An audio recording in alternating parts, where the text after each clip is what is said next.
boa tarde. Nós vamos reiniciar aqui as atividades do seminário, agradecendo o convite ao ministro Paulo Paiva. E no eixo, quer dizer, de manhã tivemos um voo amplo sobre a questão do estrangulamento orçamentário e fiscal, e agora a gente vai descer a detalhes em alguns tópicos selecionados, começando por a questão da ética da transparência, particularmente em relação a essa discussão dos supersalários, da organização da máquina pública. Há questões com repercussão significativa quantitativa e outras que são importantes não só desse ponto de vista estritamente orçamentário, mas também simbólico. Porque para você fazer o mais, é preciso fazer o menos, dar exemplo. Para contextualizar, porque essa discussão dos supersalários, o Bruno se especializou nisso, a Renata tem convivência como gestora pública no Estado de Minas, no governo federal, com essa questão há muitos e muitos anos, mas para se dar a exata dimensão, o orçamento dos outros poderes no governo federal, não estamos falando dos entes subnacionais, mas no orçamento desse ano, os outros poderes, Ministério Público, Poder Judiciário, Defensoria e o Legislativo, com o Tribunal de Contas, dá um total de cerca de um pouco mais de 20 bilhões. Numa receita livre, depois das transferências constitucionais a estados e municípios, depois das renúncias fiscais, dos gastos tributários, mas a receita primária líquida de 2.360.000.000, você tem um orçamento para os outros poderes de 20 bilhões, ou seja, menos de 1%, 0,8%. No entanto, há particularmente a questão dos supersalários estão concentrados, é muito raro no executivo, há servidores públicos que têm ações na justiça, geralmente com base em decisões judiciais ocorrem remunerações acima do teto. E essa é uma discussão que tem que se ter democraticamente, transparentemente. Falava com o Bruno que algumas coisas soam absurdas, a recente, quer dizer, a decisão que foi recente de criar um outro teto para os penduricalhos, né? Então teria um teto multiplicado por 2. Tem o teto para o vencimento básico e um teto, segundo teto, de mesmo tamanho para os penduricalhos. Então, essa discussão do que é verba indenizatória e remuneratória, às vezes tentam dar um cunho de discussão, como se tivesse uma subjetividade embutida, mas me parece que os conceitos são bem claros. Então, essa questão, quer dizer, você para... o orçamento é um cobertor curto, puxa de um lado, sobra do outro. E para você poder ter legitimidade para fazer reforma da Previdência, mexer com abono salarial, mexer com o BPC, você tem que também dar exemplos, né? Você tem que ter confiança na sociedade que as coisas certas estão sendo feitas e que o exemplo está sendo dado. Então, eu vou passar para o Bruno. Antes de você passar para o Bruno, deixa eu dar o deputado Pedro Paulo me mandou uma mensagem. Paulo, fiz uma confusão tremenda na minha agenda. Pensei que era outra data. Não estou em São Paulo. 1000 desculpas, morrendo de vergonha. E o Pedro, para quem não sabe, é um deputado do Rio de Janeiro, que hoje é a grande referência na Câmara dos Deputados para os assuntos fiscais. O Paulo Bijos mencionou aqui, quer dizer, isso é muito raro. deputados apresentaram uma PEC que era mais radical que o pacote de gastos do governo. Isso é muito inusual. E quem liderou isso, com o apoio da consultoria da Câmara, foi o Pedro Paulo. Hoje, vale a pena, em outra oportunidade, trazê-lo e fazer uma interlocução bem próxima com o Pedro. Então, esse assunto é muito relevante, que nós vamos discutir agora, inclusive por conta da visibilidade que tem na imprensa. Nós temos pessoas da imprensa aqui, é uma coisa que é permanentemente discutido. E o orçamento é isso, é um quebra-cabeça. Você só consegue mexer nos grandes agregados se você, no micro, se for uma regra que seja boa para todo mundo, né?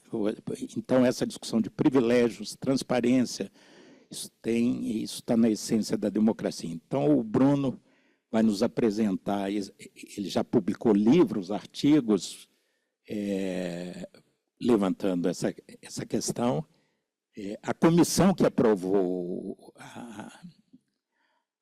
o projeto normatizando os chamados penduricalhos foi levada por dois grandes amigos. O presidente da comissão foi o Benedito Gama, o relator foi o Rubens Bueno, dois excelentes deputados, mas eu fico confuso, aí o Bruno fala que o projeto não resolve, aí eles falam que resolve e tal.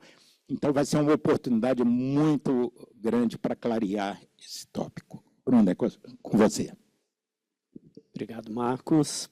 Renata, queria também agradecer principalmente Paulo Paiva pelo convite a organizar esse seminário de altíssimo nível. Aprendi muito hoje de manhã com grandes especialistas aqui, né? O Paulo está aqui acompanhando, o Sérgio estava aqui até há pouco.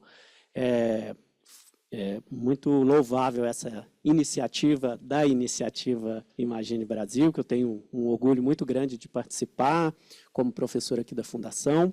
E acho que uma introdução que eu pensei em fazer, o Marcos meio que me atropelou, sinal de que a gente não combinou o jogo aqui, porque foi justamente dizendo que, diante de todos os problemas que foram apresentados aqui hoje de manhã, talvez esse tema seja, do ponto de vista do tamanho, do volume de gastos, talvez seja o menor deles, né? Apesar da repercussão que o tema dos supersalários tem, quando você vai dimensionar isso diante do tamanho do déficit, do tamanho da dívida, do tamanho do orçamento público brasileiro, é realmente uma despesa residual, mas que é uma discussão, como o Marcos também falou muito bem aqui, que trata de dois outros pontos que, além do ponto de vista fiscal, eu considero que são da maior importância. E aí, nesse ponto, eu quero, inclusive, parabenizar o Paulo, porque a ideia do título do painel é dele, e essa discussão que a gente vai tratar aqui toca em duas questões muito relevantes, que é a questão da desigualdade, principalmente não só em relação à desigualdade social, de renda imensa que a gente tem no Brasil, mas, inclusive, uma desigualdade remuneratória que a gente tem dentro do serviço público. A Renata vai explorar isso de uma forma muito melhor que eu daqui a pouco, e do ponto de vista também da ética, da moral, né? Que é algo que me preocupa até mais do que do ponto de vista da questão fiscal. Só para vocês terem uma ideia, isso são notícias de ontem que saíram nos jornais ou na internet ontem, né, domingo, 6 de abril. Né? Citar 3 manchetes, né, uma da Metrópolis: promotores recebem até R$800 mil em um único mês aqui no Ministério Público de São Paulo. Estadão: Barroso cria um novo benefício de R$10 mil para os juízes auxiliares de ministros do Supremo Tribunal. E aquele famoso, agora virou meme já, o juiz acusado de mudar o próprio nome, né? Ele recebeu mais de R$160 mil de aposentadoria em fevereiro. Por que essa questão eu começo com ela? Porque a cada momento que o cidadão brasileiro, o eleitor, ele se defronta com uma manchete dessas, ele perde um pouco da credibilidade, da confiança que ele tem no sistema político, no papel do Estado, e mais se dá apoio para soluções extremistas, para populismo tanto de direita quanto de esquerda. Então, essa questão dos supersalários, para além da questão fiscal, para além da questão da desigualdade dentro do âmbito do funcionalismo público, é algo que, a meu ver, corrói a própria crença e fé que o brasileiro tem no Estado brasileiro. Isso é muito perigoso, a meu ver.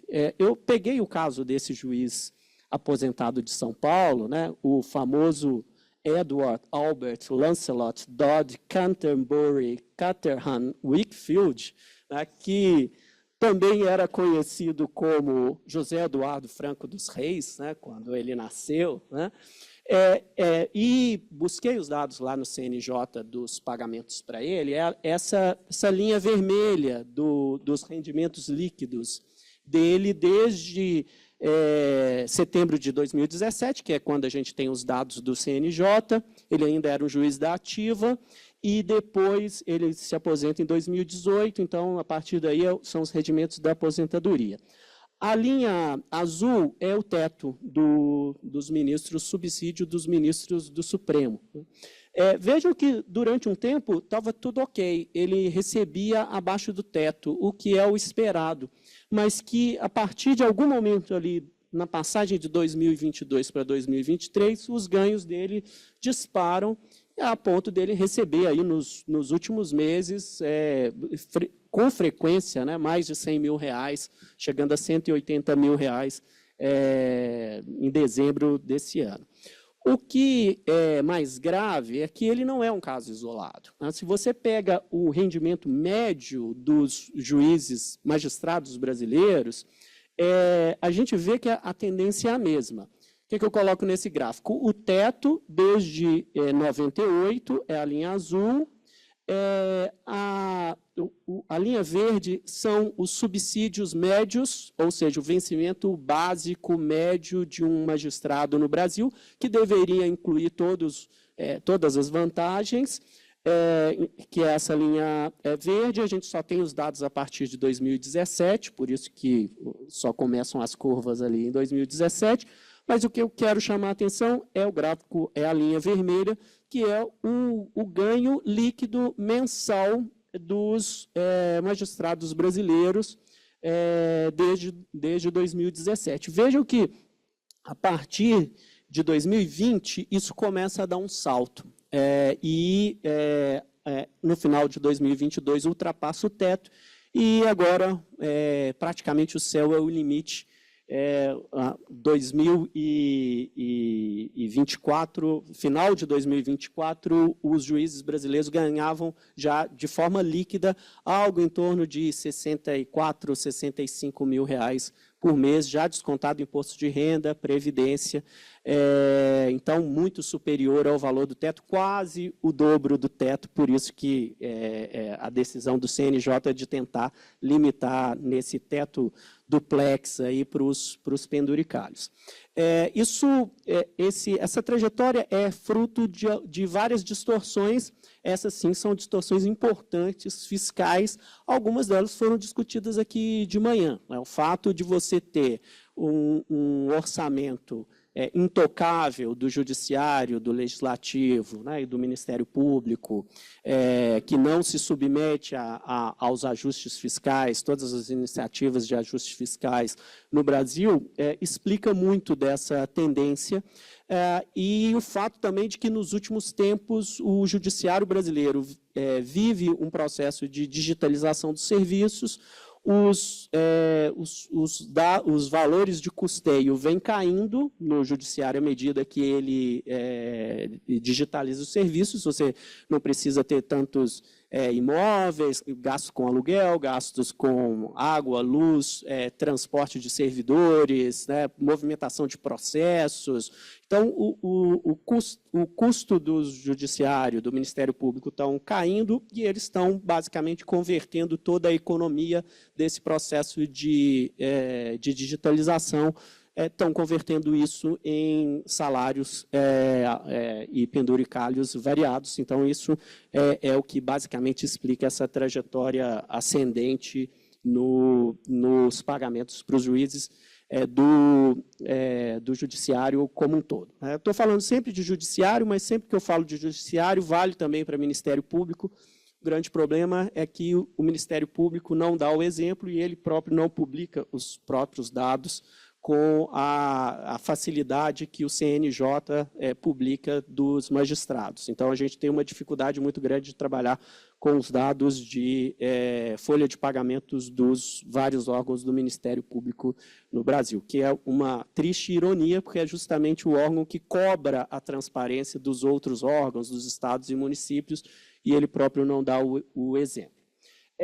Eu falei aqui que o impacto é pequeno, mas não é tão pequeno assim, né? Quando a gente compila os dados de quanto que se paga só no judiciário brasileiro acima do teto, esse valor desses penduricalhos que furam o teto, isso já passou da ordem de 8 bilhões de reais por ano. É uma gota no oceano frente ao orçamento, mas para quem trabalha com a escassez de recursos das políticas públicas no Brasil, é algo considerável, levando em consideração que isso é salário pago acima do teto. Então, é um valor que vai se tornando significativo e que cresce ao longo dos últimos tempos, o que é outra evidência dessa teoria minha. Isso, justiça estadual e as justiças federais, né? Por isso que não bateu com o seu dado que você mencionou antes. Aqui está a justiça estadual e a federal juntas. Quando a gente fala dessa questão de supersalários, que é uma questão importante, que é o tema da nossa conversa aqui, a gente precisa deixar claro que é um problema pontual no serviço público brasileiro. Renata, com os vários trabalhos que ela coordena, tanto aqui na Fundação, quanto lá na República.org, né? República.org publicou um trabalho muito importante, um anuário de gestão pública no ano passado, mostrando muitos desses dados a respeito entre outras coisas, o perfil remuneratório dentro do serviço público brasileiro. Quando a gente olha a questão dos supersalários, é um problema que está ligado a pouquíssimas carreiras. É um problema grave, é um problema disseminado no Poder Judiciário e no Ministério Público. Mais de 90% dos magistrados e dos membros do Ministério Público receberam mais do que o teto em 2023. O dado de 2024 é muito semelhante a esse, né?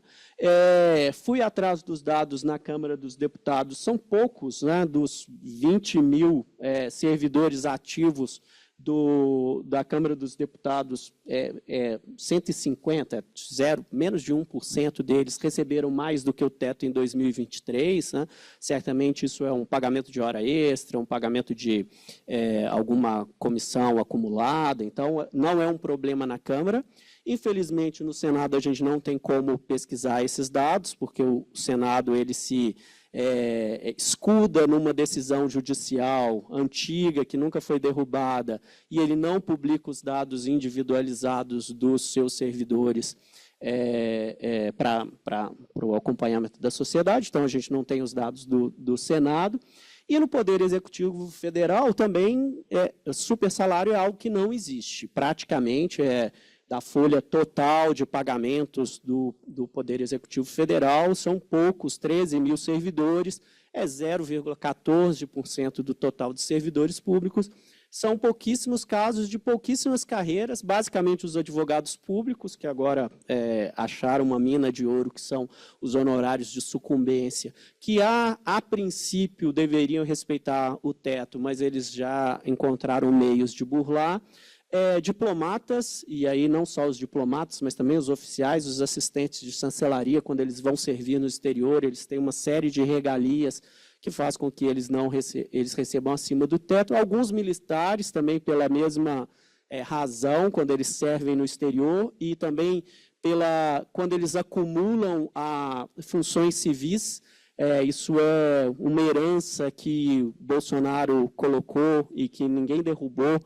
Fica também, inclusive, a dica aí, Sérgio, que é algo que está acho que é muito precário, acho que é uma portaria, uma orientação normativa do antigo Ministério da Economia que permitiu esse teto duplex para quem acumula uma função, e aí os militares usaram isso durante o governo Bolsonaro, então isso ainda é uma janela para super salários, mas também é residual, e tem algumas outras carreiras, principalmente quando tem acumulação de cargos, os previstos na Constituição e o pagamento de jeton, então tem alguns servidores que ganham mais do que o teto. Então, falar de super salários é principalmente falar de um problema que está vinculado principalmente a Poder Judiciário e Ministério Público, que são duas carreiras muito fortes, que têm um poder corporativista muito grande, poder de pressão, poder de conexão, então por isso que é difícil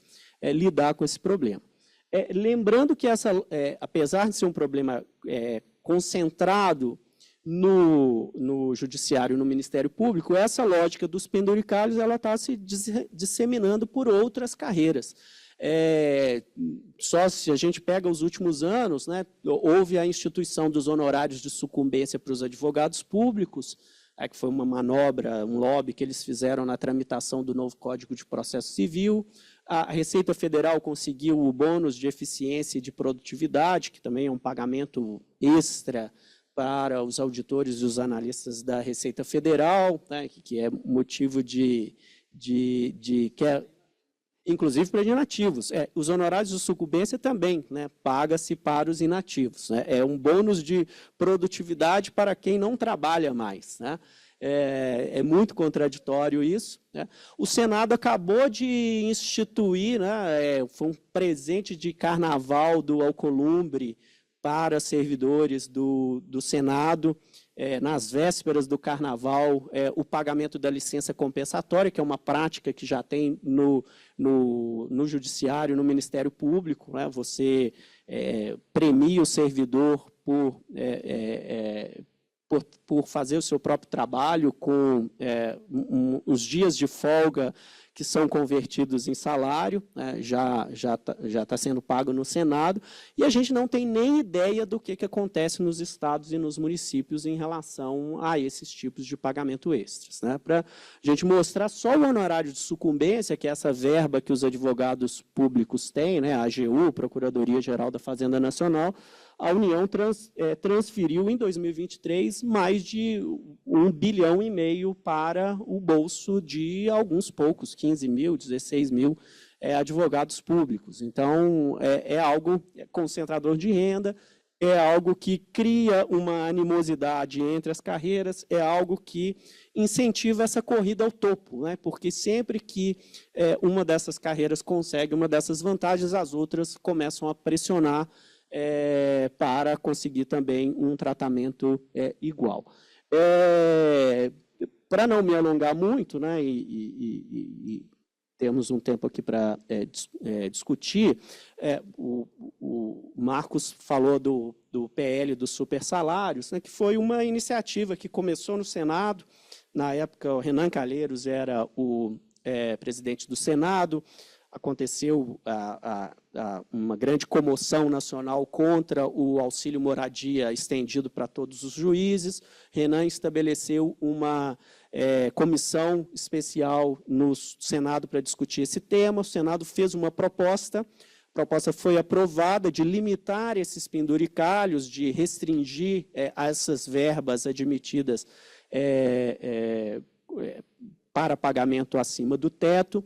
Mas esse projeto foi desvirtuado na Câmara, e está aí a minha discordância com os deputados que conduziram esse processo na Câmara. Houve uma pressão, um lobby muito grande das carreiras, houve uma multiplicação de penduricalhos admitidos acima do teto, são 32 exceções na última versão aprovada na Câmara. Só para mostrar para vocês como não vai resolver o problema, eu fiz um cálculo de padaria aqui, de guardanapo de bar, então não é nada complexo como o Sérgio costuma fazer nas análises dele, mas basicamente eu peguei qual foi o pagamento, o subsídio médio, o pagamento básico médio do judiciário brasileiro em 2024, foi quase R$36 mil, e o rendimento líquido médio, já com os penduricalhos e descontados o imposto de renda e a previdência. Então, dá algo como R$63 mil. O teto era 44 mil em 2024.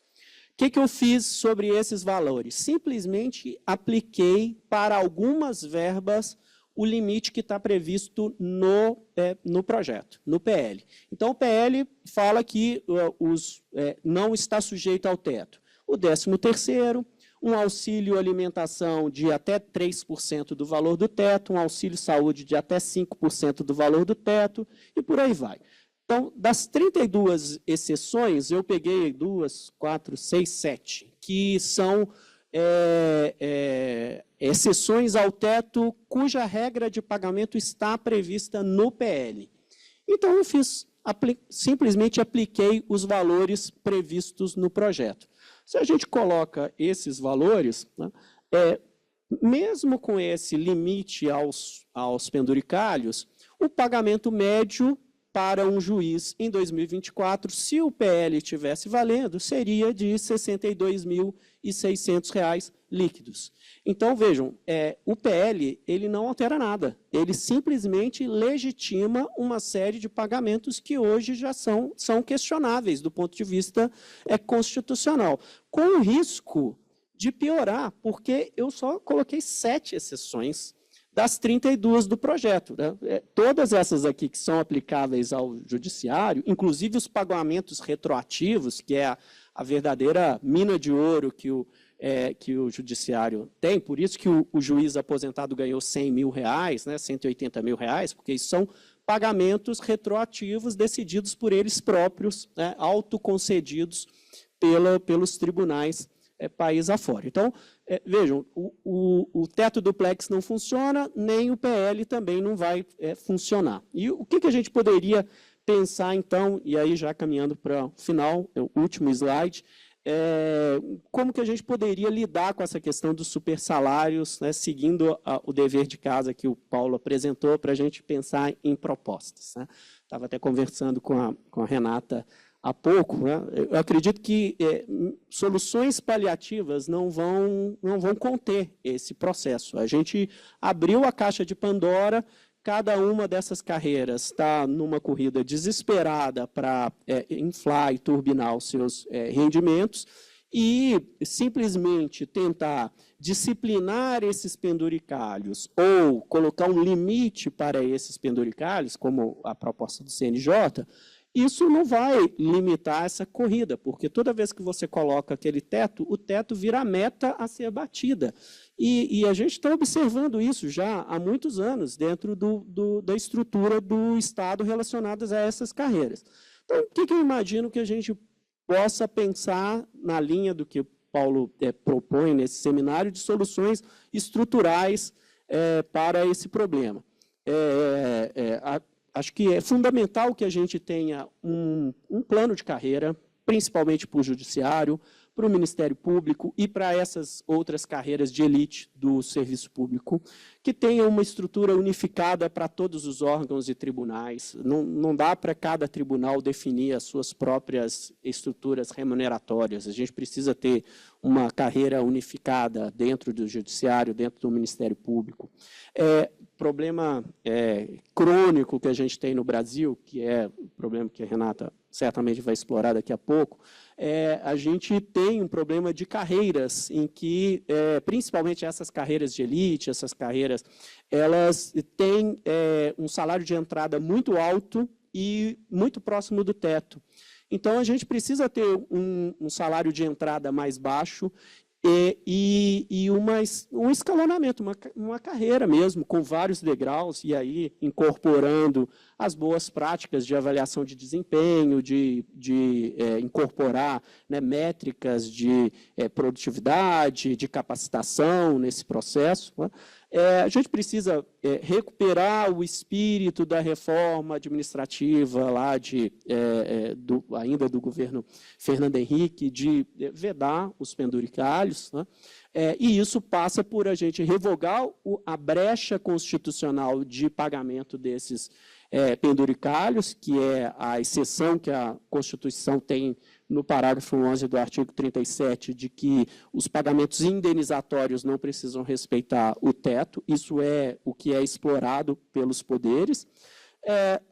Acho que também uma discussão muito importante é de vedar a competência que hoje o Conselho Nacional de Justiça e o Conselho Nacional do Ministério Público têm para decidirem sobre as suas próprias verbas remuneratórias. E aí, já que a gente está sonhando com reformas estruturais, a gente precisa recuperar o espírito da reforma do judiciário, que foi aprovada lá em 2004, 2005, e reestabelecer o Conselho Nacional de Justiça e o Conselho Nacional do Ministério Público como órgãos de controle externo do Judiciário e do Ministério Público, e para isso eles precisam ter a maioria dos seus membros fora da estrutura das carreiras, porque senão vira um órgão de defesa corporativista, como é o que ocorre hoje.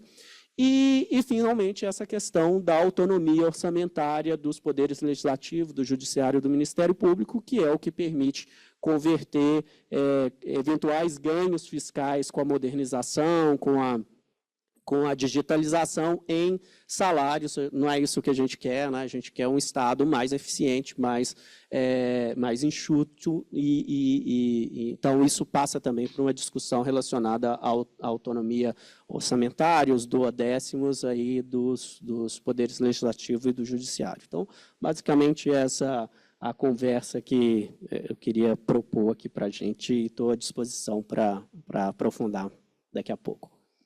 Obrigado, Bruno. Lembrando também que no último pacote de corte de gastos, uma iniciativa também constou, que era uma coisa singela, que seria eficiente, mas que está aí vagando sem ter curso de decisão, que é que não vou chamar de penduricalho, as verbas indenizatórias só poderiam ser estabelecidas por lei. Isso já seria, pelo menos, um upgrade no rito institucional, daria transparência, porque seria submetido ao Congresso, no mínimo daria uma grande discussão, mas nem isso também está engavetado aí, parece que não vai ter curso esse processo decisório. Eu vou passar agora para Renata Vilhena, que é uma velha amiga. Eu vejo que, desde que nos anos 90, quer dizer, a questão da reforma no Estado no Brasil surgiu com força de uma forma inicialmente desastrada, tipo touro em loja de porcelana, com o governo Collor, né? Que tinha o famoso elefante, Estado elefante, os marajás, que era um conceito, ótimo, porque quando você cria política, você tem que ter adversário, de preferência se ele for abstrato, se ninguém identificar exatamente, porque aí o seu amigo fala, pô, mas você está contra os marajás? Não, você não é marajá, não, é outra coisa, né? Se o conceito não é claro, fica fácil combater, né? Mas foi um desastre, não caminhou, e aí depois de uma forma muito mais orgânica e densa, sob a liderança do ministro Bresser Pereira, na época do plano da reforma do Estado, né, o plano diretor da reforma do Estado, com uma bela equipe que ele tinha. Eu costumo dizer que tem aquela armata de Brancaleone, a turma do Don Quixote, temático, né, que é da reforma do Estado e da transição do modelo de administração burocrática weberiana, né, que foi um avanço em relação ao Estado patrimonialista anterior, mas para um Estado gerencial. E isso está inconcluso, é um processo inconcluso, e E isso desde da década de 90, né? E a Renata é um dos ícones dessa armata de Brancaleone, né? De sempre é lembrada como nome. E ela é uma velha amiga, um ponto alto do meu currículo, ela foi minha secretária adjunta na Secretaria de Planejamento e Orçamento de Minas, na década de 90, naquele período de 95 a 98, ela é muito precoce, começou com 10 anos, então ela era adjunta aos 10 anos já, e depois com uma trajetória aí no governo federal, e depois fomos colegas, ela carrasca no orçamento, ela como secretária de planejamento, eu passando para o lado do gasto como secretário de saúde. Então a Renata vem estudando, e mais que estudando, sendo uma gestora e agora uma professora, né? Não é uma consultora, eu aprendi isso hoje. É uma professora que faz tutoria, desenvolvimento organizacional com prefeitos, com governadores e tal, dá aula para eles. Não, mas então a Renata é uma velha militante da reforma do Estado, que é uma obra inconclusa. Aliás, o Brasil tem várias obras inconclusas, né, institucionais e físicas. Então, Renata, para a sua exposição. Obrigada, Pestana, pela generosidade. Me empresta aqui, por favor. Realmente, eu acho que eu sou uma eterna. Dizem na secretaria, falavam que meu lema era insiste, persiste, não desiste. E ainda bem, né, porque a gente tem que ser otimista diante de um cenário desse que nós enfrentamos, e eu sempre vejo que tem possibilidades para melhorias, e eu acredito, Pestana, que a gente nunca vai ter uma reforma conclusiva, porque as reformas, quando a gente consegue concluir uma etapa, outras surgem, e elas são complementares. E eu vou tentar complementar aqui a fala do Bruno, já recomendando fortemente para quem não leu ainda O País dos Privilégios, que leia, porque é uma coisa assim, é fantástico, né? A gente vê ao vivo e a cores o que a gente, de forma muito bem escrita e ilustrada, o que a gente vive no país. Eu também não combinei com o Bruno a forma de começar a apresentação. A gente conversou 2 minutos por WhatsApp, né? E eu trouxe também aqui algumas notícias, né, dos supersalários, que o Bruno já colocou aqui, que não é objeto da minha fala, mas eu quero abordar, além dos supersalários ali de 83 mil em Roraima, né, que a Justiça manda o governo cumprir lei, já entrando para o ambiente dos estados, que realmente a gente não tem noção, nem em termos de carreira, é muito difícil, a gente já tentou dados, inclusive, com o Tribunal de Contas, eu acredito que a única porta que a gente tem para conseguir informações dos estados, mas mesmo assim é muito difícil. A fala do Gilmar, que foi surpreendente no evento que nós fizemos há 15 dias, promovido pela Fiesp, que lançou um documento, né, um manifesto em prol da reforma do Estado, um legado que o Josué quer deixar, e eu acho assim, eu falo que são iniciativas, né, Imagine Brasil com Fiesp, é um movimento muito poderoso para que a gente possa tentar mudar essas questões, mas o próprio Gilmar, ele falou da desordem dos supersalários, que não tem condição de continuar dessa forma e que precisa realmente de colocar ordem nisso. E eu vou abordar aqui muito, além dos supersalários que o Bruno já falou, né, que só 1% da população tem renda igual ou superior ao teto do funcionalismo, e por isso que a gente fala tanto dessa distorção. O Mato Grosso também, né, com o Vale Peru de 10 mil, que é legal, aí o Dino suspende os abusos, e aí, Bruno, eu acho que a gente tem uma porta ali também com o Dino, né, que ele está criando essa janela de oportunidades para a gente, mas os cargos temporários, que vai ser um dos temas que eu vou abordar aqui, que nos últimos 20 anos ele cresceu 1.760% no setor público. Então, os cargos temporários, para quem não sabe, eu vou explicar um pouco mais, mas essa questão dos supersalários, né, com esses privilégios e essa questão da precariedade dos cargos temporários, isso leva, o que leva a sociedade a aceitar tantas distorções e ficar calada diante dessa escassez de prestação dos serviços públicos, porque a gente está falando de salários que ultrapassam teto, exorbitantes, que muito acima da média da população.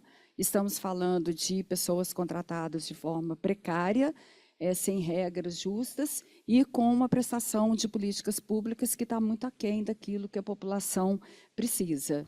Né? Então, tanto os supersalários quanto esses benefícios que são desproporcionais com a crescente precarização do serviço público levam a uma desigualdade na prestação dos serviços públicos e uma falta de transparência orçamentária, porque isso tudo é camuflado no orçamento, a gente não consegue ver de forma explícita.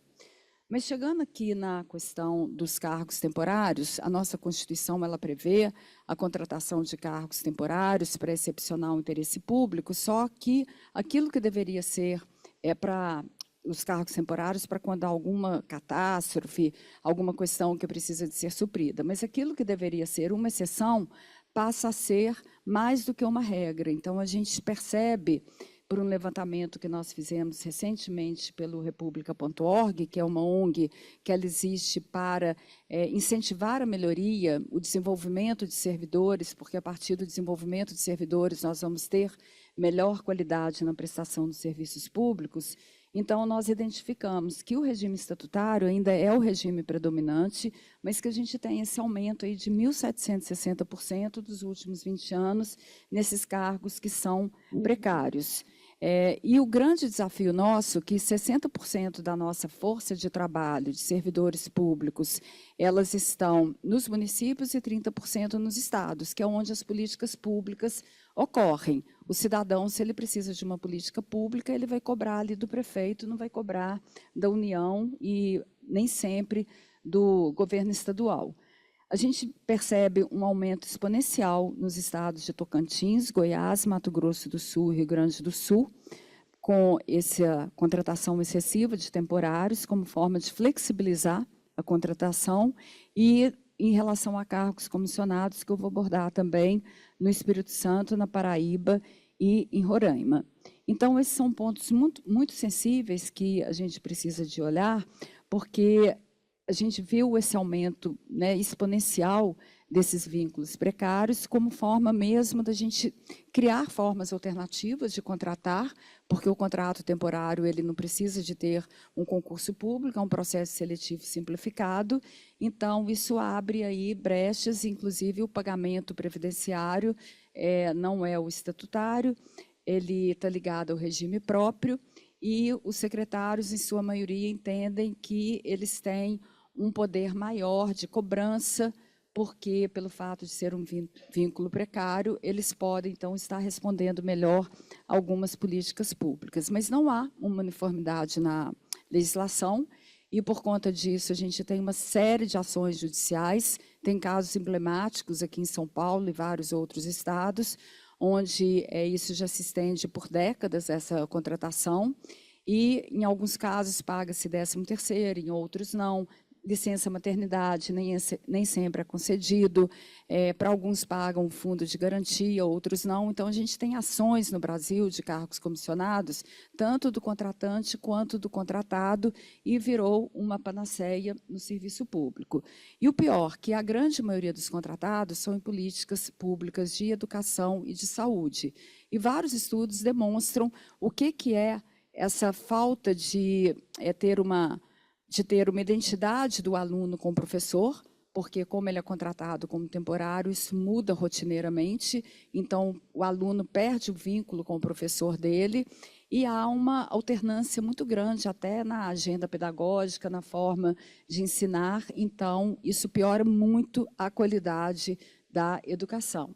E o mesmo acontece na saúde, que com certeza o Pestana enfrentou isso a rodo, né, enquanto foi secretário de saúde. Então, esses setores, como educação e saúde, são os mais afetados, e com isso a gente tem essa rotatividade, risco de descontinuidade. Então, o professor, muitas vezes, como ele não sabe se ele vai ter aquele contrato renovado, o contrato temporário de professor dele é um hobby, é uma parte, é o que é menos importante. É um complemento da renda salarial dele, porque ele não sabe até que dia que vai conseguir contar com esse salário que ele tem. Então, a dedicação dele não é a mesma e até aquele tempo que ele deveria ficar fora da sala de aula, ele não aplica porque ele tem um outro emprego fixo. O outro vínculo justamente, é um bico. Essa que é a palavra que eu queria usar, Bruno, obrigada.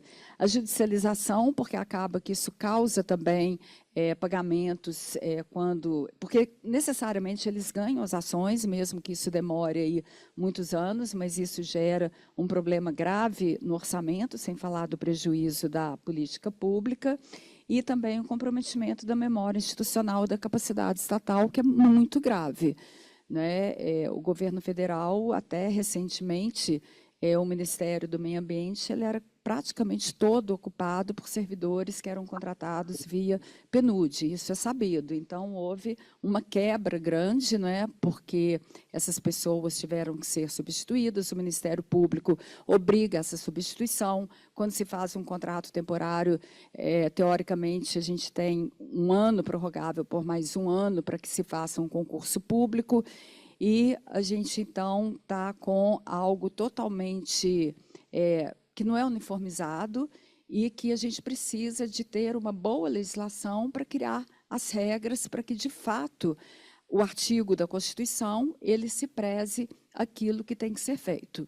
Uma janela de oportunidades muito grande que eu vejo a isso é o que foi mencionado aqui pelo deputado, pelo Rodrigo Maia, hoje de manhã, que foi o Supremo reconhecer a inconstitucionalidade, entender que o regime jurídico único caiu, ele caiu, né, com todas as letras, nós sabemos que não existe mais regime jurídico único, mas a própria ministra falou que eles estão esperando o momento oportuno para recorrer, né, porque eles entendem ainda que o regime jurídico único é a melhor, que é a melhor saída para o governo.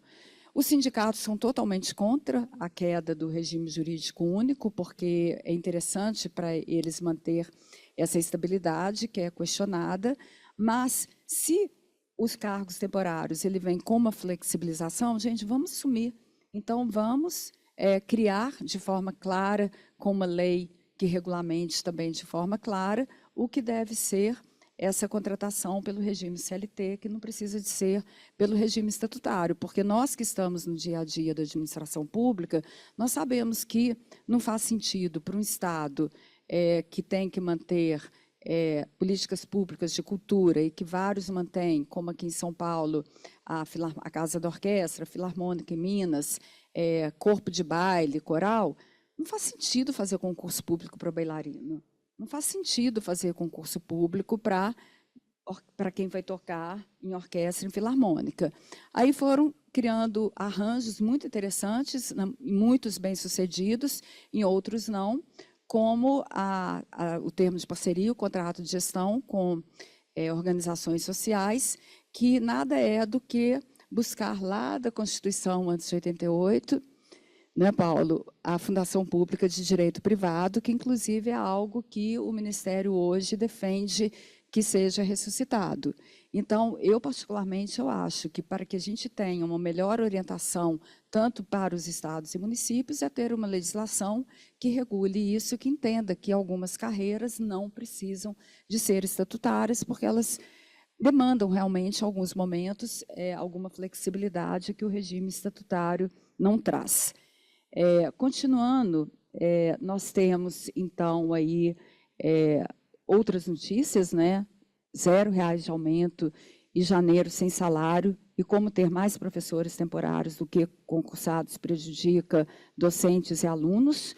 Aí chega início do ano, é uma corrida para que se faça processo seletivo simplificado para contratar novamente os temporários. Todo início de ano é essa novela. STF reafirma proibições de estender gratificações a servidores temporários, mas eles entram na justiça, como exercem a mesma função, a maioria consegue ganhar, e estados perdem mais de 180 mil professores concursados em 10 anos. Então, é isso, está perdendo concursado, vamos suprir com temporário, sendo que nós deveríamos ter uma boa política também de concurso público. Não faz sentido ficar tantos anos sem ter concurso público e, de repente, colocar milhões de pessoas para dentro, até a capacidade de absorção é muito grande. A boa política de concurso público, ela deve ser concursos periódicos com menos vagas, para que a gente sempre tenha profissionais de primeira qualidade e que a gente não tenha essa diferença geracional que foi criada nas últimas décadas, que é um outro ponto que está em toda a agenda de reforma do Estado. Então, a gente tem essa precarização, mas do outro lado da balança, a gente tem esses privilégios. No topo, que o Bruno já falou dos supersalários, eu entro aqui na questão de carreira de forma muito rápida, até pelo tempo que a gente tem, mas se der, a gente prolonga um pouco mais. Nós temos, então, uma estabilidade muito grande no setor público, porque as nossas carreiras elas são antigas, elas não acompanharam a evolução do contexto.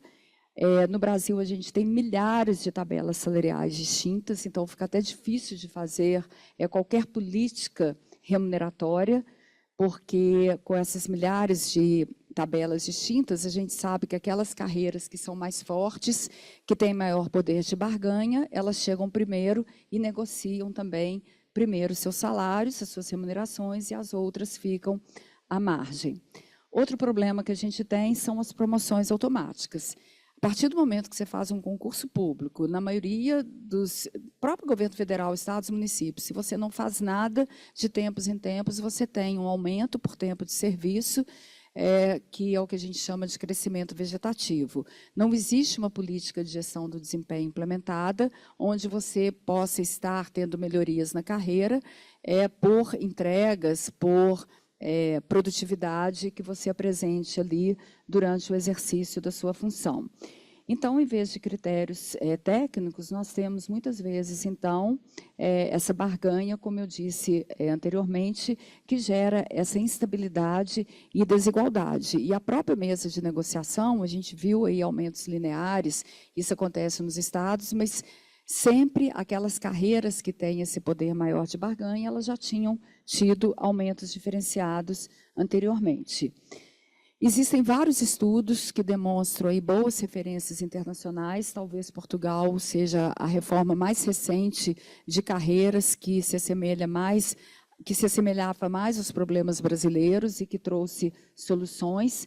E o governo americano também, que tem uma estrutura única de carreira, e eu trago esse quadro aqui que foi desenvolvido pelo Banco Mundial, onde ele compara as carreiras do governo americano, do Reino Unido, Portugal, Argentina e o Brasil. E o que a gente percebe é que o Brasil é a carreira que está pior colocada, se assemelhando com a Argentina. Então, eu pego ali 4 pontos que foram abordados. A base para a definição do salário das carreiras, tanto no governo americano, Reino Unido e Portugal, é pela complexidade da função, então os salários aumentam de acordo com a complexidade que ele vai exercendo ao longo da carreira, enquanto na Argentina e aqui no Brasil é sem critério, o governo que decide o valor.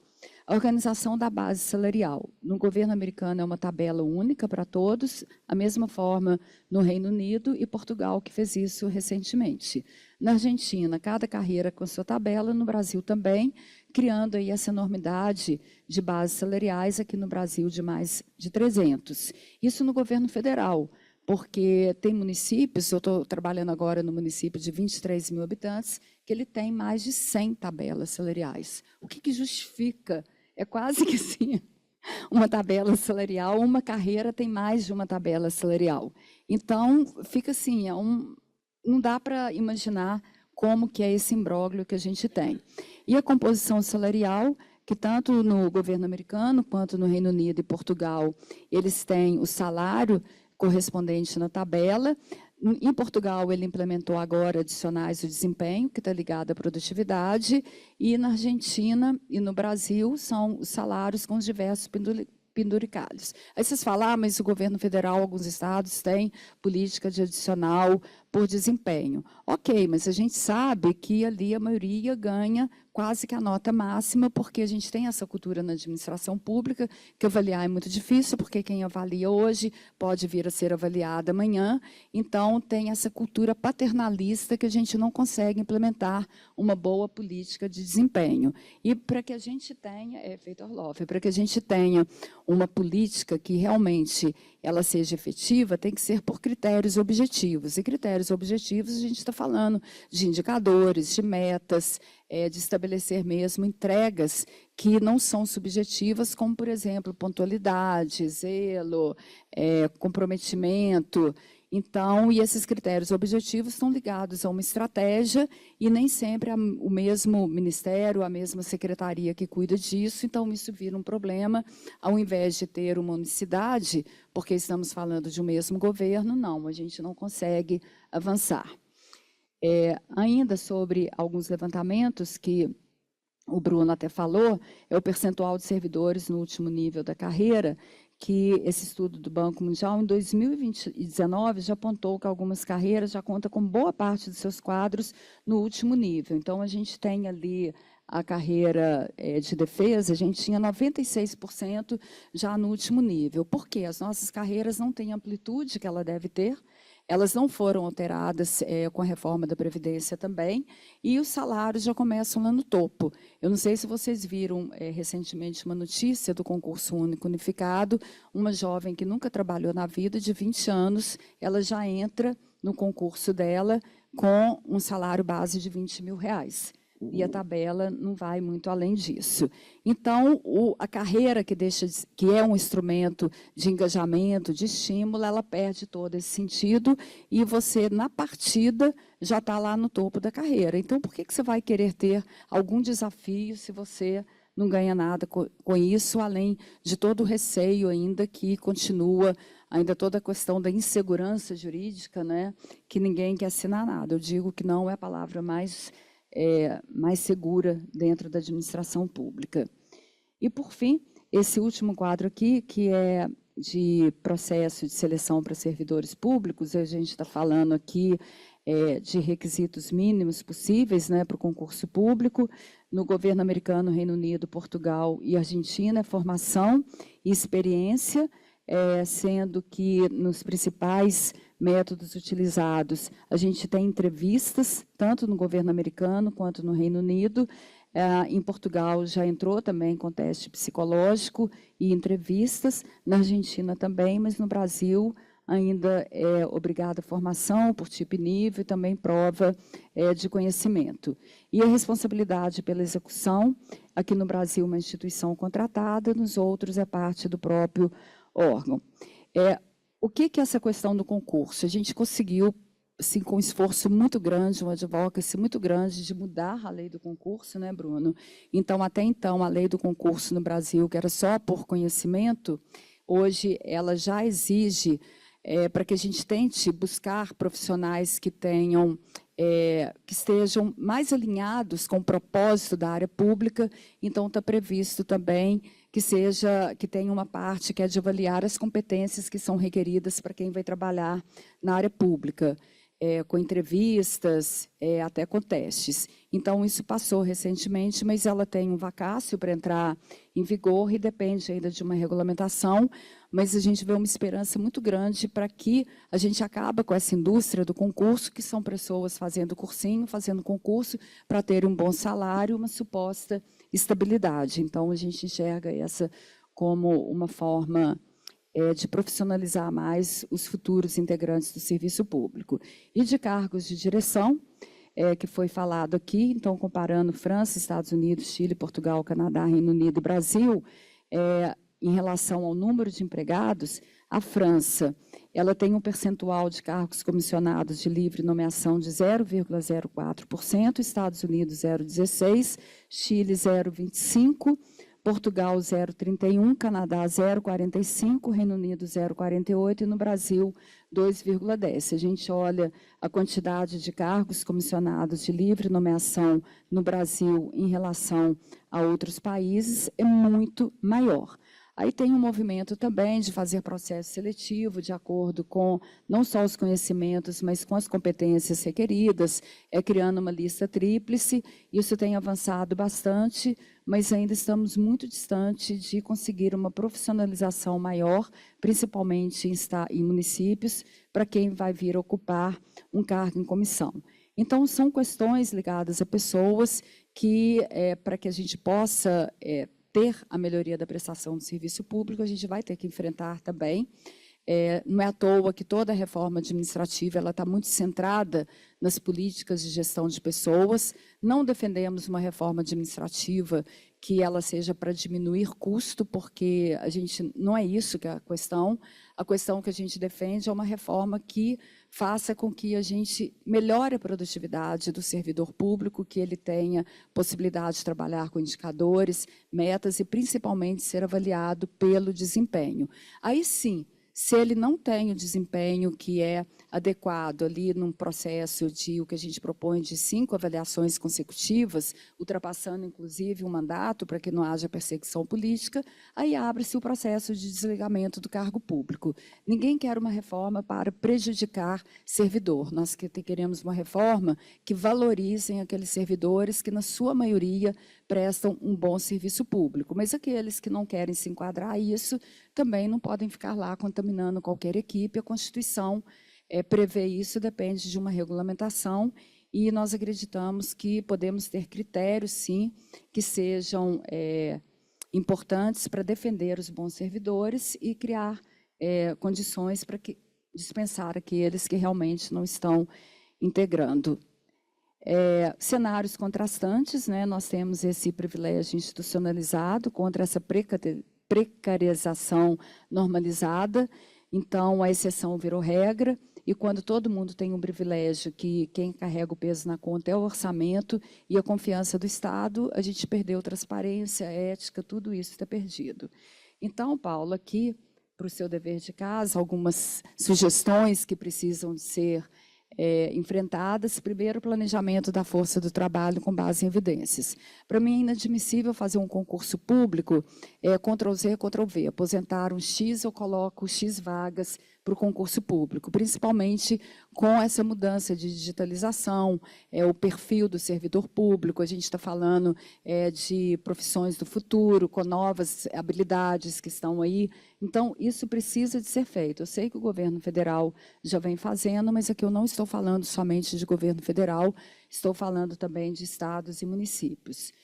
Outro ponto é redefinir o uso desses vínculos temporários, criando mais uniformidade, controle, segurança jurídica, reestruturar essas carreiras com racionalidade e transparência. Então, a gente precisa de ter revisão de salários baseados em complexidade, processo de promoção mais criterioso, o desligamento por insuficiência de desempenho, mas com cláusulas que dê segurança para os atuais servidores, a modernização do concurso público, né, colocar em prática essa lei que foi agora aprovada, o aprimoramento do estágio probatório, que pela primeira vez, né, foi muito bom, o governo federal lançou já uma regulamentação do estágio probatório, mas eu particularmente acho que os critérios de avaliação ainda acompanham ali critérios que são do contexto da época do plano diretor da reforma. A gente está falando de 20 anos e o mundo é outro, né, 20 anos depois.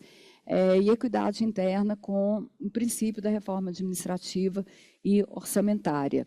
Então, esses são pontos que eu acredito que vão orientar uma reforma administrativa que vai impactar no orçamento, no âmbito do República, do movimento Pessoas à Frente, que nós estamos, né, sempre presentes, a Fundação Dom Cabral faz parte, nós temos projetos de lei também desenhado, tanto para a gestão do desempenho, quanto para carreiras, olhando aí para os melhores benchmarks internacionais, adaptando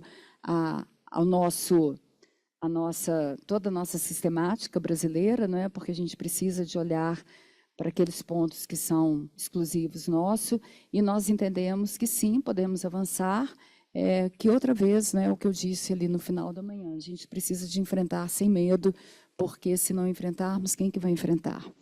Então, era isso que eu queria trazer e agradecer mais uma vez pela oportunidade e pela importância deste encontro, que não termine aqui. Tá? Obrigada.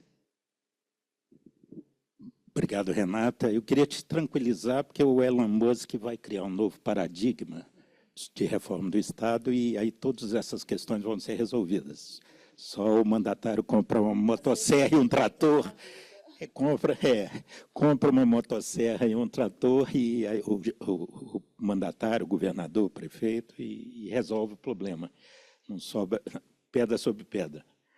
E queria também alertar vocês para vocês começarem a perseguir, porque a prefeitura da minha cidade, minha querida amiga lá, a prefeita tomou uma atitude que isso não é novo, né? O próprio governo Hélio Garcia fez isso com a carreira dos médicos. Na impossibilidade de dar aumento salarial, se diminui a jornada do trabalho. E aí, semana passada, houve um decreto municipal diminuindo 25% as horas trabalhadas, instalando a jornada de 30 horas, é claro que com medidas compensatórias de produtividade que vão responder aos 25% de hora trabalhada. Então, não haverá déficit adicional de serviço público, né, porque haverá medidas de inovação para recuperação, aumento da produtividade. Então, é importante, porque isso está se generalizando, vocês perseguirem, que é uma política remuneratória às avessas, né? E depois deixar para a Renata, deixar fluir o debate, mas tem a discussão de outros vazamentos, não estão naquele número, né?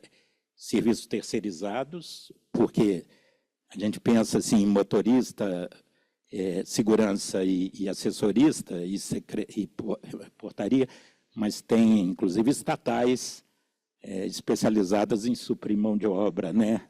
Em Minas, nós temos uma, e que nem sempre é para limpeza, para funções tipicamente terceirizadas. Como é que você analisa, você conhece o Brasil inteiro, outras alternativas como fundações, por exemplo, no Ministério da Saúde, grande parte, a OPAS, que era o PNUD, aí a fundação da Oswaldo Cruz está suprindo essa mão de obra.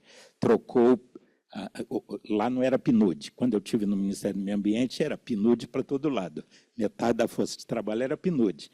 E aí o Ministério Público deu em cima, né? Mas, por exemplo, no Ministério da Saúde era OPAS, aí trocou pela fundação da Oswaldo Cruz. Então, como é que é isso? Depois se contextualizar terceirizados, isso, e essa discussão das OS.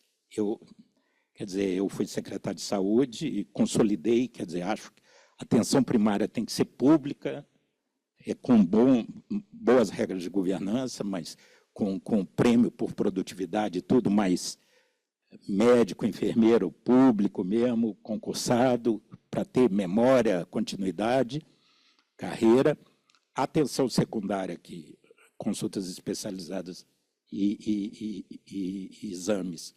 Nós vimos que a grande solução para aquilo que foi alegado aqui, a questão federativa e a questão da escala, lá em Minas a resposta foi os consórcios intermunicipais, como consórcios públicos de direito público, mais CLT, e hospital, logo que eu entrei, tinha uma literatura sobre isso, eu falei, não se abre mais nenhum hospital estatal. Então, as OS, o conceito, resgatando o conceito do Bresser, né, do espaço público não estatal, não tem nenhuma dúvida, e o Henry Laforja, do Banco Mundial, tem um livro de 10 anos atrás, que é o Desempenho Hospitalar, que é inconteste. Os hospitais estatais têm uma produtividade muito menor que as OS, que os privados, que as filantrópicas. Mas aí tem essa discussão das OS estarem servindo e não está no cálculo do gasto pessoal e tal. Então, depois, para você falar um pouco sobre isso, sobre essas 3 válvulas de escape que fogem tanto do contrato administrativo, que na Fundação Hospitalar de Minas, metade dos médicos era contrato administrativo há 20 anos. E tem uma ação civil pública lá. Eu sei que eu ia ter que devolver uns 20 milhões, mas era quase assinei o cheque para... Mas, então, além dos cargos de confiança e contrato administrativo, tem essas outras formas que mascaram um pouco o gasto e as estratégias de recursos humanos, né? Mas vamos abrir, então, para... Eu queria fazer 2 ou 3 comentários. Eu acho que essa discussão nos leva a um outro projeto que é a reforma administrativa. Exatamente, mas eu acho que, inclusive, com a sua sugestão, talvez nós podemos consolidar uma proposta própria disso. Eu não queria deixar de comentar a questão das agências das Nações Unidas, do fornecimento de mão de obra. Eu tenho minha experiência própria quando cheguei no Ministério do Trabalho. Até jornalistas sendo contratados por essas agências. Cláudio Carvalho era o secretário, é o ministro do meu ministério, vou acabar. Aqui não faço isso, até porque eu tinha uma experiência lá no secretário anterior com essas agências, a corrupção que eles faziam com isso para ganhar dinheiro, melhorar os orçamentos. Só uma nota de pé de parte. Eu quero chamar a atenção.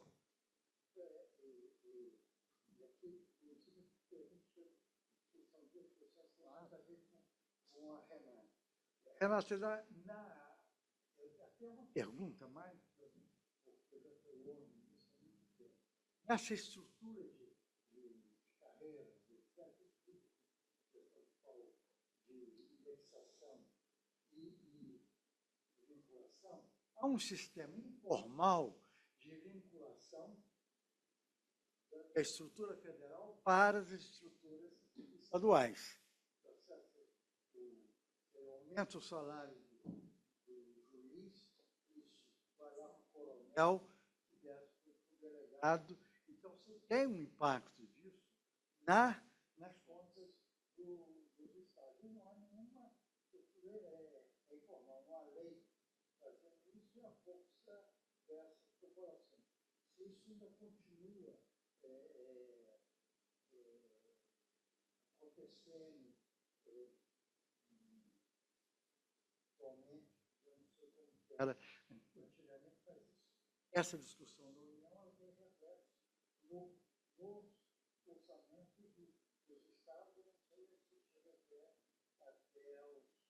os municípios. Os Estados, certamente, pela carreira, que é a carreira jurídica, que passa para a carreira de segurança.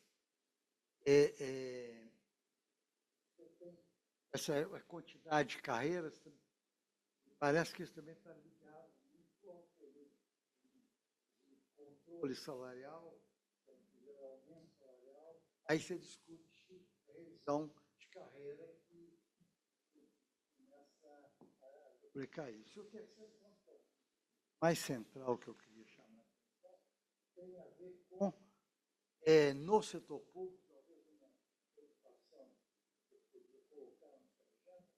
é a presença do movimento sindical. Então, a sindicalização do Brasil, o movimento sindical brasileiro, ele sobrevive quase que exclusivamente do lado do trabalhador e do setor público.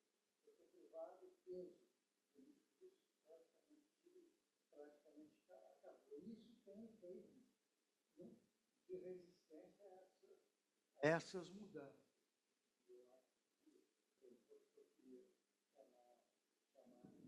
Acho que essa mesa é muito interessante.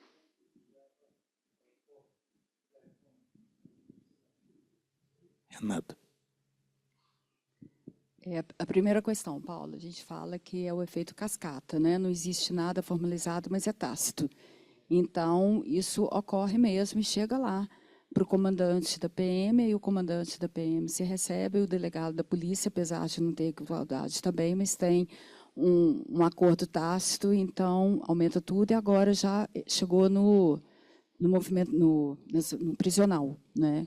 Que, então, inclusive a PEC 32, à época, eles deram um poder exacerbado também para o sistema prisional. Ainda bem que ela não prosperou, porque ele tinha mais problema do que solução. O segundo ponto era da... Qual que era o segundo ponto que você falou? O terceiro era movimento sindical. Das carreiras, das tabelas salariais. Assim, eu não sei se é por conta disso, mas o que acontece? É conveniente para o nosso regime atual ter tabelas salariais múltiplas. Então, normalmente, a carreira, você pega a carreira de um sistema de agricultura, ela pode ser até única, mas ela vai ter uma tabela salarial para cada um dos entes. Por quê? Se a tabela salarial é única, o poder de barganha é maior e é mais fácil, porque se vai dar um aumento para uma tabela de uma secretaria, é diferente de dar para um sistema como um todo. Então, por isso que houve essa multiplicidade de tabelas salariais e que cada vez só cria um hiato maior entre uma e outra. Por isso que os países que estão mais avançados têm uma tabela única e o movimento de Portugal agora foi para criar uma tabela salarial única. Então, para mim, esse é o principal ponto. Em relação ao movimento sindical, eu concordo plenamente com isso. E o governo federal estão querendo agora ressuscitar alguns projetos, que é de mesa sindical, projeto de lei, que é da sua época lá do Ministério do Trabalho, para que fortalecer mais toda essa negociação. O que eu vejo assim, o maior problema hoje é o governo estar refém do sindicato, porque o governo não quer enfrentar a base sindical, não quer ter nenhum desgaste. O sindicato tem consciência disso, eu falo porque a gente tem sindicatos que participam do Conselho da República, porque a gente acha que não vai avançar em política de gestão de pessoas sem o sindicato presente, mas eles falam, olha, gente, hoje o que a gente leva para negociar, a gente consegue ganhar, porque o governo não vai querer estar contra o sindicato, porque precisa da gente para uma futura reeleição. Estou falando aqui de forma muito transparente o que eu ouço. Mas o que eu acho pior do sindicato foi o que, se não me engano, o Felipe falou de manhã. Lá em Minas Gerais, a gente enfrentou uma greve de 100 dias, mais de 100 dias de educação. Foi um horror, assim, não gosto nem de lembrar. E nunca reivindicaram uma melhoria de infraestrutura de escola, uma melhoria de agenda pedagógica, um plano de saúde, nada disso, era só aumento salarial. Então, é desvirtuado, o sindicato é tabela salarial. E quando a gente fala de carreira hoje no Brasil, é tabela salarial, sendo que tem algo por trás disso, que a tabela salarial é um instrumento de melhoria na carreira. Então, precisa realmente de haver um reordenamento disso para que a gente não fique refém dessas políticas. O ministro Anastasia, ele defende algo que ele tem colocado reiteradamente, e semana atrasada ele colocou na Fiesp, é que a gente tenha um órgão de políticas de pessoal independente, que seja forte, como a gente tem, por exemplo... Ele faz referência ao Decreto-Lei 200, que era muito forte, mas não é um Decreto-Lei 200, mas que tenha independência para que possa realmente ter uma base para estabelecer parâmetros remuneratórios, de crescimento remuneratório, com transparência, e que não fique refém a mudanças de mandato. Entrou um governador, um presidente, muda de um lado, muda para o outro. Então, uma instituição independente forte, que é o que ele defende, ele vê como uma solução muito interessante para a gente ter uma estabilidade nessa política de gestão de pessoas, que eu acho um caminho bem interessante. Falei que quero conversar mais com ele sobre isso. Talvez a gente traga isso para dentro. Então, ele fala assim como Itamaraty, que é uma instituição forte, independente, a gente tentar ter algo, aí a sua semelhança, mas que a gente tenha essa perenidade e que possa construir melhores políticas públicas. Só para o meu entendimento, aquela plaquinha dos 3 minutos é para a mesa encerrar? Tá bom. Eu fiquei em dúvida, passou aqui. Então, vou passar para... mas você não comentou nada daquelas... Um minuto, Bruno, também pode falar sobre isso, a questão da terceirização. A terceirização é uma ótima saída desde que seja aplicada para aquilo que realmente é terceirizado. Lá na Fundação Dom Cabral, a gente está trabalhando muito com o município, a gente lançou um programa agora muito forte, que é de fortalecimento dos municípios, porque a gente acredita que é a partir deles que a gente vai melhorar a base da prestação de políticas públicas. Mas nas minhas andanças, gente, acreditem, os municípios ainda fazem concurso público para coveiro, ainda fazem concurso público para carroceiro, que recorre o lixo em municípios menores. Então, isso tem que ser terceirizado. Agora, o que não dá é municípios que eu trabalho também, que estão terceirizando a fiscalização de licenciamentos ambientais e outros tipos de licenciamento. E por que eles terceirizam? Não tem nenhum lugar que fala que não pode. Eu não fiz concurso público, então eu vou contratar de forma terceirizada. Aí eu volto a um outro ponto. Por que a gente não enfrenta de uma vez e regulamenta o que é carreira típica do Estado? Eu sei que vai ter penduricado, puxão para tudo quanto é lado. Mas se isso tivesse regulamentado, até para os órgãos de controle chegarem mais perto, talvez facilitaria, porque você tem razão. Estão contratando da forma mais simples, terceirizados para exercer função que só o Estado poderia estar exercendo. E, principalmente nesses municípios mineradores, muitas vezes eles terceirizam via quem? Via as mineradoras. Fazem convênio e contratam. Eu te respondi. Eu acho que uma questão importante também de estar atento é aprimorar o marco legal sobre as polícias, a capacidade de direito de greve, de mobilização e coisa, porque... Exato, é porque os governadores são reféns hoje das polícias. Eu, para mim, sempre achei, nós enfrentamos em 97 a primeira crise que esparramou pelo Brasil inteiro, e homem com arma, homem armado, para mim, não é greve, é motim, é rebelião, é levante, é qualquer coisa, e o mandatário fica refém disso. Para finalizar, eu queria fazer uma pergunta ao Bruno. Há um pacto entre poderes surdo, que é tapas e beijos, né? Não é unilateral, quer dizer, se esse projeto de lei tributário aqui, que aumenta a receita, for julgado inconstitucional, aquele duodécimo vai ficar, vai subir no telhado do seu duodécimo. Aí, quando tem para lá, olha, se esse troço aí passar aí no Congresso, aqueles processos que estão aqui no Supremo e tal, como você vê, como romper isso aí, como cientista político e tal, que eu costumo dizer que se a população soubesse tudo que corre no bastidor da polícia, da República, ia todo mundo para a guilhotina, né? Era a Revolução Francesa na era do terror, do Robespierre, mais radicalizado, mas porque realmente é uma coisa desconectada do Brasil real, né? Então, como operar? Eu te contei o caso, nós mandamos 2 orçamentos, eu e a Renata, porque não houve consenso na comissão. A Constituição Mineira prevê uma comissão de compatibilização dos poderes, presidida pelo secretário de Planejamento. E aí, simplesmente, o Judiciário e o Ministério Público não concordaram. Nós mandamos um anexo com a proposta deles para os representantes do povo dirimirem a questão. Mas, então, como quebrar esse círculo vicioso aí? Muito amigo você, né? Colocando esse abacaxi na minha mão. Bom, mas pois é, ainda bem, né?